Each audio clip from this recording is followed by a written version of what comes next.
Okay, so second entry of this tries SSR video blog project. Okay, so first things first, apologies. The first video was a bit boring, but that's just because like the first bit of the book that I read was just like introducing the characters and setting the scene and like learning some of the backstory.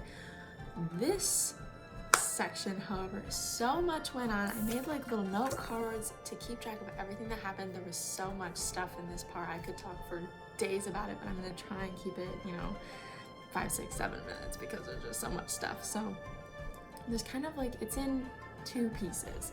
So there's Luling and stuff that's going on with her and Ruth, and then there are two flashbacks.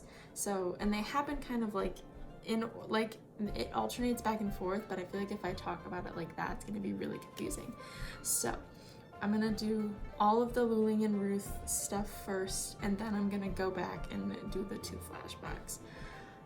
So at the beginning of the third chapter, which is when this section, this like fifth of it starts, Luling is diagnosed with dementia, which is not surprising because we saw in the book, or we read in the book, that her memory is starting to decline very, very quickly. She's confusing her words, like, accusing other people of being, crazy or doing something wrong, even though she's the one that is in the wrong. So she's diagnosed with dementia, not a surprise. But we see, just how bad it's getting quickly. She's super confused and like delusional all the time. She's getting much, much worse, and nobody's really being sympathetic.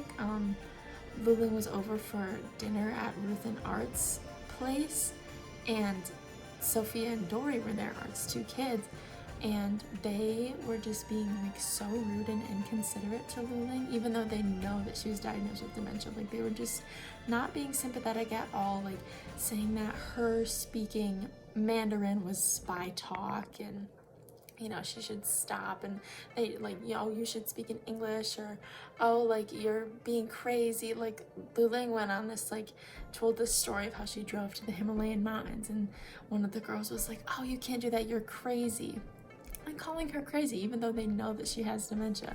So that was really frustrating to see, like, the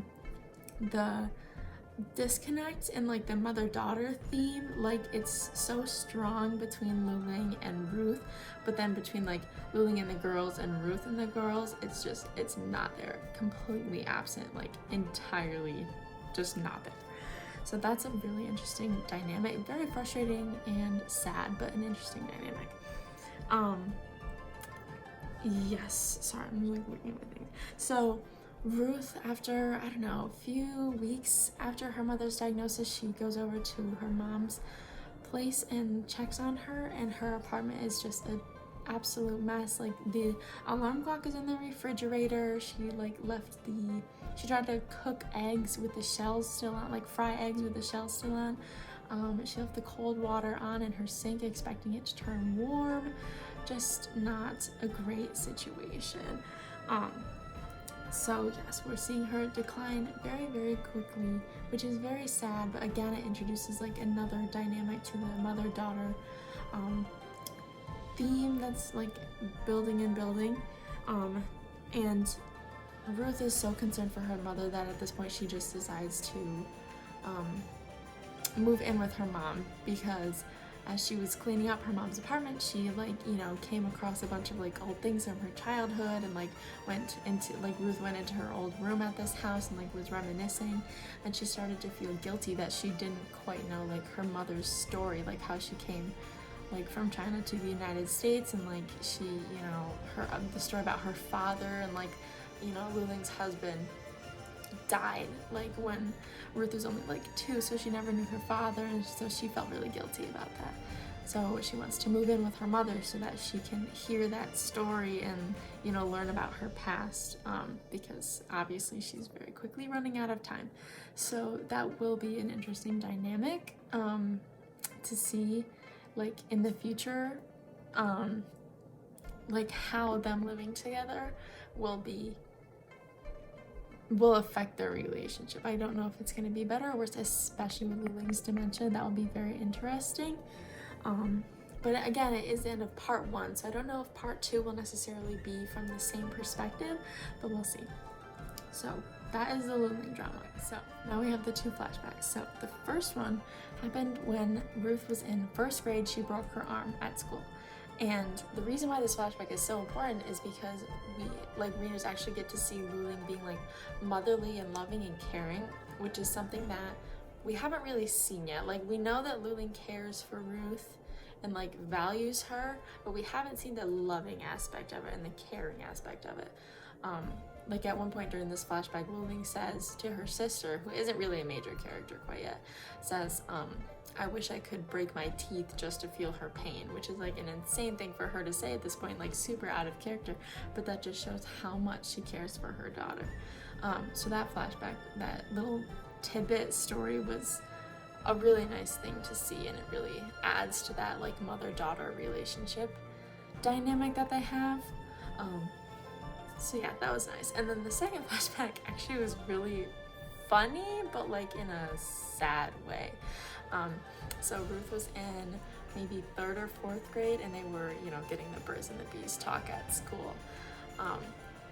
And Ruth had been invited to a movie at like their neighbor's house, and it was like, you know, kind of like a grown man, like this not really older couple, they were probably, I don't know, late 20s early 30s couple, and Ruth went to the bathroom, and the guy had gone to, so Ruth had a crush on the guy, and the guy had just gone to the bathroom, and there was still like pee on the toilet seat.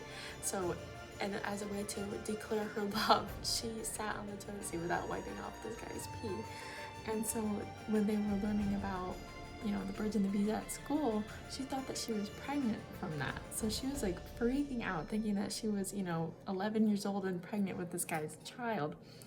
So Ruth told the like girl, and the girl thought that the guy had like raped Ruth. So like they broke up, like the guy got kicked out. It was like this whole thing.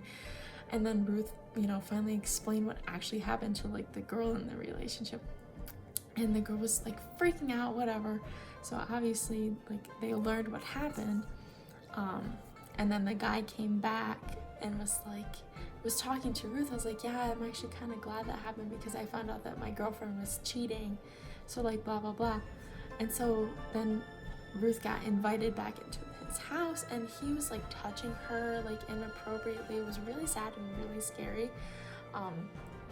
But the flashback was just like, it was interesting, and I was glad, like it explains a lot about like Ruth as a person.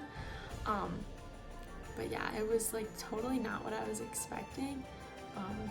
So yeah, that was the 2 flashbacks. Yeah, it was a really, really emotional piece of this book. This 5th of the book was really emotional, and like a roller coaster, went up and down. It was all over the place with, you know, Lillian and her dementia, and Ruth's, you know, flashbacks and feelings about all this.